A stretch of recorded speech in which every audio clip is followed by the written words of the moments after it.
Good evening, this is Brother Bro here, and we're at the Cannes Film Festival, and I saw Harris Dickinson's feature film debut, Urchin, and I really loved it. You may know Harris Dickinson as an actor from Triangle of Sadness or Baby Girl, and his feature debut comes across as a very assured, mature work. This is a film about a homeless person named Mike who is struggling to break free from the cycle of homelessness and drug addiction. And it's very much a character study that both explores this character when he's at his highest moments, equally as well as his pits of despair. Even though so many of their actions will turn you against them and make you think, oh, that's a bad person, only a bad person would do something like that, you can't help but like them and root for them. It was just such a deeply empathetic portrait of that kind of human being. And I like when films don't feel like they have to apologize for making a character complex, or for having the character do something that would potentially make you not like them. While normally in our interactions we're judging people to see whether this is an okay person for me to be around, in a film we get the opportunity to experience a full human being without having to judge them. This film reminded me of that special power and insight that you can get into human beings only through story. And Harris Dickinson tells this absolutely authentically. As a director,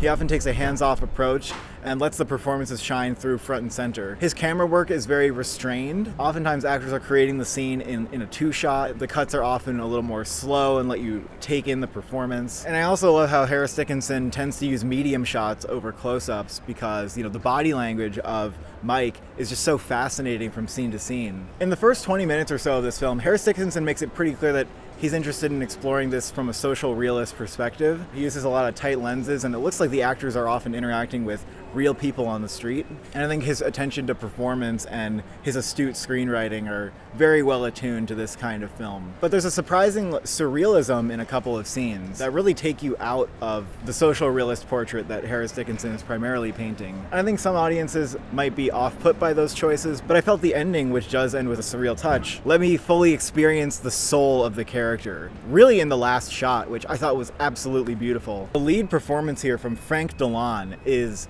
absolutely stunning, exceptional work. The character really anchored himself deep into my bones, and part of the reason is because Frank Delane gives him so many different shades. By the end, he felt fully realized like a human being who you both like and despise, but mostly you just want the best for them. It was a very unhurried, unforced performance. I think it's one of the best performances of the year, period. And I really can't think of anything I would change about this film. Harris Dickinson impressed the hell out of me. Frank Delane's performance was stunning. It's one of the most powerful and realistic portraits of addiction that I have seen.